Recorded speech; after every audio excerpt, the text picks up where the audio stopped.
Thursday night, Kenny and I had already started putting the new nitrous solenoids and the Dash 6 nitrous line on my Malibu. But unfortunately, we ran into some problems with incorrect bottle nuts for the nitrous bottles, and I needed a few fittings to finish up the installation. So a trip in to see Uncle Terry at Jegg's Friday morning was a top priority, because I know Billy's hard at work on this Mustang, putting heads and a cam and a bigger nitrous kit on it, and some of the guys in Columbus that we've been racing with are stepping up their game as well. So if I want to remain competitive with my old Malibu, I've got to step up myself. Thankfully, Uncle Terry had everything I needed, and I was in and out of Jegg's and had the old 64 pointed east, back towards the house. The game plan once I finish the Malibu up is to hopefully get the race car trailer ready to go to Dragway 42 on Saturday. So Jeremy met me at the shop to work on the generator and have lunch after he went in to see Mom and Dad at the hospital. Turns out Dad looks like he's going to get to go home here pretty soon. As usual, Vicky got shop lunch for everybody, and as soon as we got done eating, Jeremy started working on the generator while me and Kenny got busy putting the new nitrous solenoids and new nitrous solenoid brackets on the Malibu. Kenny had to clearance one of the brackets with a grinder to make it fit around the fuel lines. But once we had that all taken care of, it was time to turn the bottle on, check for leaks, and take the car out for a little test drive to make sure everything works. These new nitrous solenoids hit like a ton of bricks. After a quick roll down the road to make sure everything works, I stopped down to the filling station and topped off the standalone with race gas, put the car in a trailer, filled up a couple nitrous bottles, and then we found out that Kenny's new carburetor showed up. ATM sent this brand new gas 750 to replace his old 750 Brawler, and I can tell Kenny can't wait to get this thing bolted on his Camaro. So I think Robbie's going to come down tonight and help him get it bolted on. Meanwhile, Vicky and I have got to get the trailer packed up and get everything loaded, and we were just about ready to leave at sunset. We filled up the water tank on the trailer so we could shower this weekend, and then we headed down to Flying J to top off the truck and trailer with fuel, and then we started headed north on 71 out of Columbus, stopping at Applebee's for dinner, just about the time Uncle Rob and Kenny were pulling that Brawler carburetor off Kenny's Camaro. Robbie carefully transferred all the fuel fittings from one carburetor to the other, as well as the wide open throttle switch for the nitrous kit. Robbie was really happy to see that the carburetor main body was already drilled and tapped, and so our wide open throttle switch literally just bolted right on.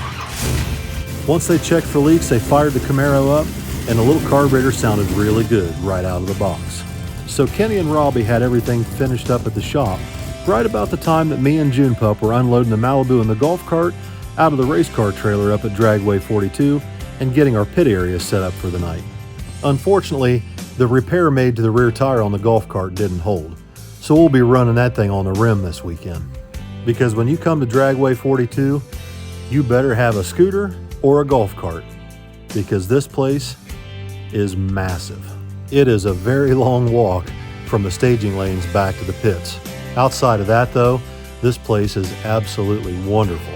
And judging by the amount of cars and trailers that were here Saturday morning, I can't be the only one that feels that way. They have an FM radio station at the track, which I was tuned into when I heard them start calling cars to the lanes. So I went and got my tech card, put some fuel in the Malibu, and got everything ready to go up the staging lanes to make my first time shot in 1150 index. I went ahead and put the same tune-up in it that I had at Edgewater and figured it should get me pretty close to the index.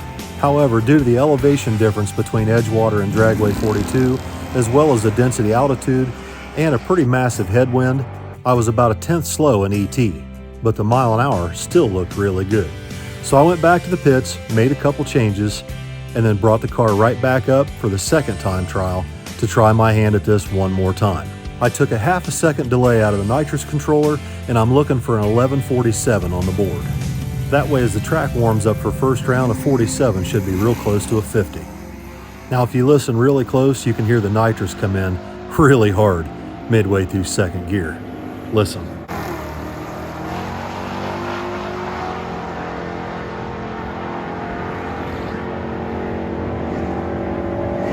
Despite the headwind, the Malibu goes 1147 at 122.50. All right, so we're up here for round one today, and I've got the Malibu dialed in pretty decent, but I'm struggling on the tree a little bit. This thing, on the foot brake, I'm at a pretty big disadvantage, so I'll do the best I can with it for today, but I just kind of wanted to go test today and see how the thing does on the new nitrous solenoids, which I'm really happy with that. But we'll see how it goes. Now, unfortunately, the Malibu with the nitrous converter is pretty lethargic off the foot brake, leaving on motor, and it makes it really hard for me to cut a light on a pro tree. So that's what we're struggling with today, and I don't see me doing very well based on my reaction times that I've had so far. But I did manage to get lucky first round when my opponent actually went red in the right-hand lane.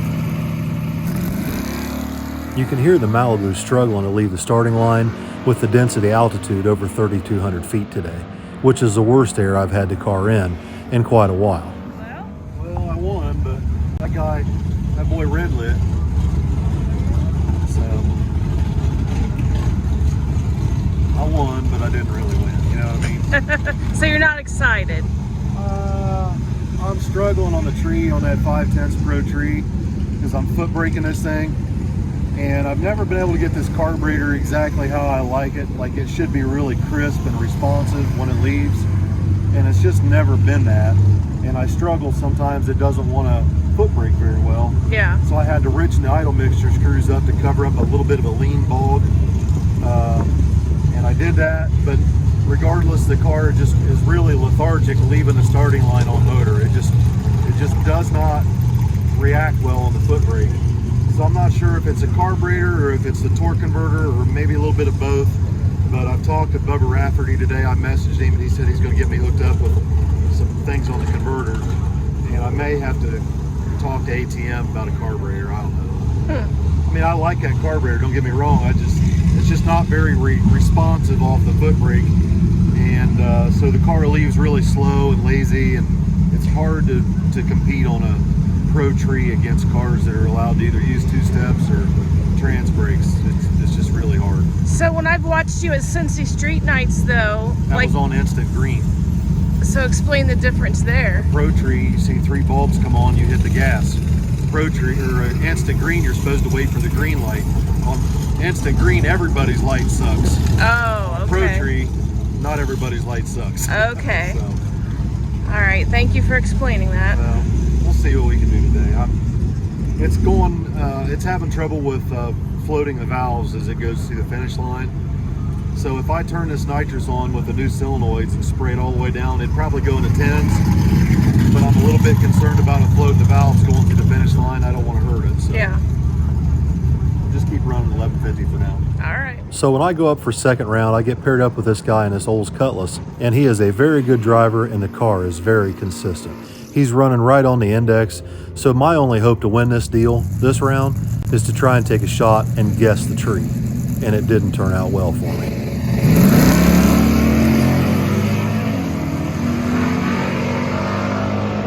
So since I red lit, I just went ahead and ran the car out the back door, and the car went a 47 again at 122 mile an hour, even into that headwind.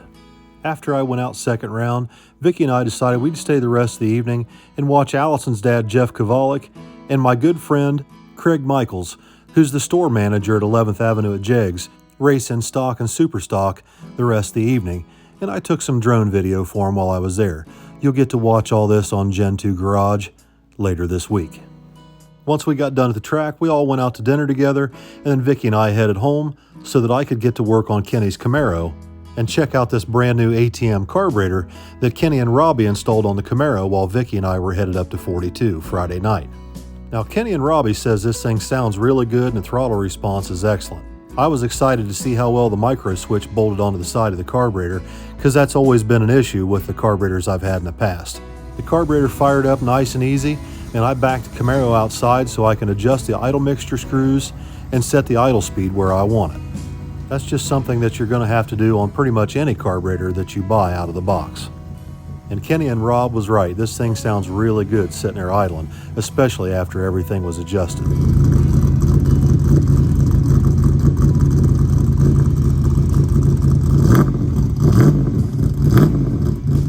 Once I had the idle mixture screws set and the idle speed put where I want it, I took Kenny's Camaro up the road for its first test drive with a new carburetor. And this thing cruises really nice. Throttle response is good, doesn't blubber, it's not fat, it's not lean, the gear changes were good, everything seems perfect. Probably the best I've ever had out of anything out of the box. and it has no hesitation when you mat it.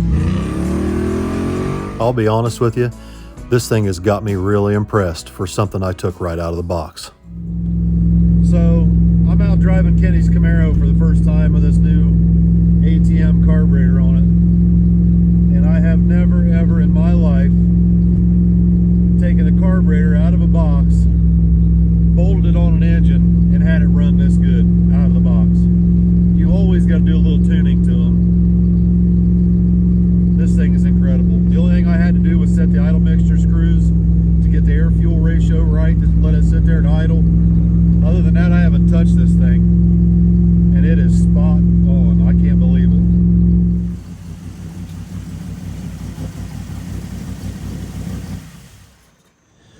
So I can't believe how good this carburetor is out of the box. I've never had one run that good right out of the box. Throttle response is nice and crisp. It doesn't slobber, it doesn't run rich. It's just, I can't believe it. I've never had one this good out of the box. The only problem we got now is Kenny's car overheats real bad, so we're working on that. We're going to try and put a thermostat in the intake manifold. Now, obviously, we want to make sure that the Camaro doesn't overheat, but there's another reason why I'm concerned about the operating temperature of that engine, and I've mentioned it before in some other videos.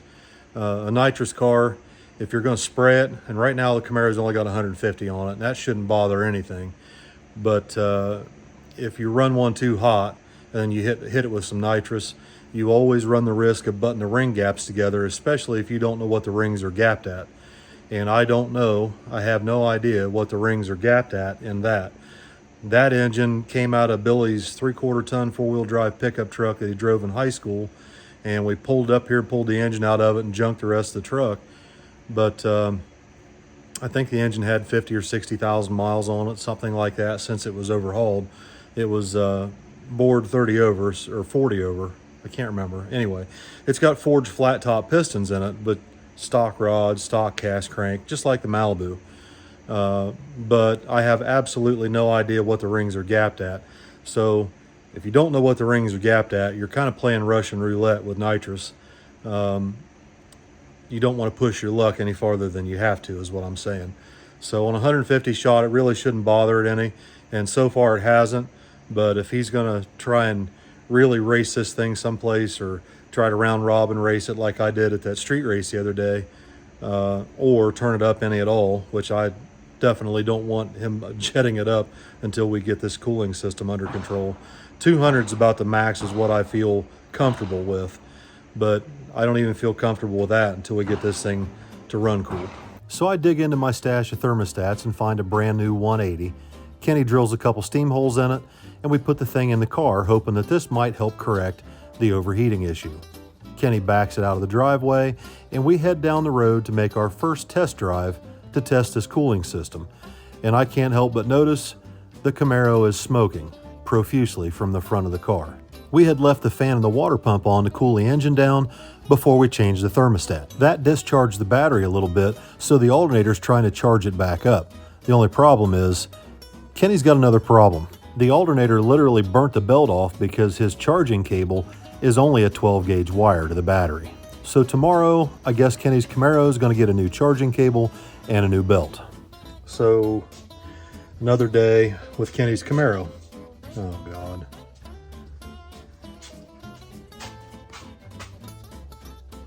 I hear you're making quite the mess in the house. You're not gonna like it. I know I'm not gonna like it. I'm dreading going in the house right now. You might just want to sleep in the race car trailer. Bill doesn't do change well, and there's a big change happening. I don't do messes well, and that's the problem. Change isn't that big of a problem. No, but messes. Progress requires a mess to get to the end result, which is going to be awesome. It's just going to take a few days. Guess what? What? We got Kenny Powers all squared away with this brand new ATM carburetor. Yep. It's wonderful. I love it. It makes me want to take all my carburetors and throw them in the trash. That must be really good. It's really good. We get Kenny's carburetor put on. Carburetor's perfect, but the car continues to overheat. So we put a thermostat in it to slow the water down in the radiator, to try and give it a chance to cool. And we take it for a test drive, and we get to the end of the road, and I notice that Kenny's car looks like it's on fire. Smoke billowing. Oh my It looked like a freaking threshing machine at the steam show. Kenny, oblivious to the fire that's in front of him, turns left, goes down the road. No. Oh, yeah. No. Oh, yeah. He made it to the elementary school. I was behind him flashing the high beams and waving. Like pull over. Yeah, I watched the belt fly off the car. Oh. It burnt the belt in half. You know how he's always complaining it burns up alternators. Alternators are junk. Can't find a good alternator. Remember those stories? So what's wrong? This. That. Wiring? Yes. So we're going to fix that tomorrow. Okay. I'm going to de-Kenny his Camaro. Well, it's progress.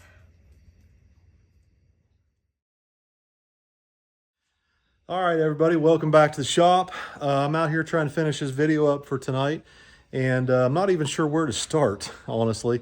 Let's see, we put the new solenoids on the Malibu. We took it up to Dragway 42, and although maybe on paper and on the time slip and on the scoreboards, it doesn't show much of an improvement, but I assure you it's there because the density altitude was over 3,000 feet up there yesterday, and we were driving into a really nasty headwind. It had everybody slowed down considerably. And so the fact that the Malibu still went 122.50, which is its personal best mile an hour so far, it went 122.50 into a headwind at 3,000 plus feet density altitude, tells me it undoubtedly runs a lot better. And I mean, I can feel it when I take it up the road. You can definitely feel it pulls a lot harder in second high gear than it ever has. And like I said, the only thing I changed was the dash 6 line, and I put those new nitrous solenoids on it. It's still got the same jet package in it that it had before. So really happy with the Malibu right now. Kenny's car, we're going to work on it tomorrow. I want to try and get this electrical problem straightened up. The charging wire on it's way too small. And I want to try and get everything straightened up so maybe he can take it down to Cincy Street Nights this Friday with us and see if he can make a decent pass with it, finally. We pulled all the spark plugs out of it tonight after I drove it up the road, and they all look perfect. So I think we're getting really close to getting his car straightened out. Huge thank you to ATM, Doug Cross and Tim Neely and everybody down there that reached out to me. I'll be honest with you guys. I see pop-up carburetor companies on my Facebook every day. Every day there's a new one. And I've witnessed people that have spent over $1,000 on a 4150 style carburetor, be it E85 or gas or whatever, and they claim, oh my God, it's the best thing I ever did. You should spend $1,000 on a custom built carburetor or more because I did, and it's the best thing I ever did. Like there's been some local guys right around me that have done this, and I've witnessed it. And the next week they're in my private messages, hey, do you have any idea why my carburetor doesn't run as good as my old one did, or why it won't 60 foot, or it's got this stumble, or it runs too hot, or it runs whatever, okay? But the week before, they were singing somebody's praises because they spent some $1,000 or more on a carburetor, and they want to reinsure themselves that their investment was good, even though it doesn't run as good as what they had, or it doesn't run as good as something else, or it just doesn't run like they think it should. So I dismiss a lot of these pop-up carburetor companies that I see that on Facebook and social media. I don't pay any attention to them, honestly, because I've always just built or tuned my own carburetors, and I have never had to rely on someone else to build me a custom carburetor. I just could never afford it. And even if I did afford it, could afford it, my personal experience has not been very good through other people doing it. But I'm very excited to work with these people because this carburetor was really good right out of the box, and it makes me feel good. I have spoke to Doug Cross one time my entire life, and that was publicly on Facebook tonight. And he said, I'll be honest, I watched the video, or I watch your videos, and I know that you particularly like to run a 7.5 or 8.5 power valve on a hot small block Chevy street motor. And he agreed with me. And so he sent this one set up that way. But everything else in the carburetor was pretty much standard spec for what they would normally send. So anyway, guys, I'm going to go ahead and hop off here for tonight. Like I said, we're going to try and get Kenny's Camaro straightened up so he can take it to Cincy Street Nights maybe Friday, bust off a decent pass. And Billy's got this Pro Mod 302 sitting back here on an engine stand. I know he's itching to get that put in his Mustang, and I'm sure there's going to be some action this week. between Kenny's Camaro, my Malibu, and that Mustang, because we were all making little changes, and I think it's going to be really good. So we'll see you all later this week. Thank you for watching, guys. Good night.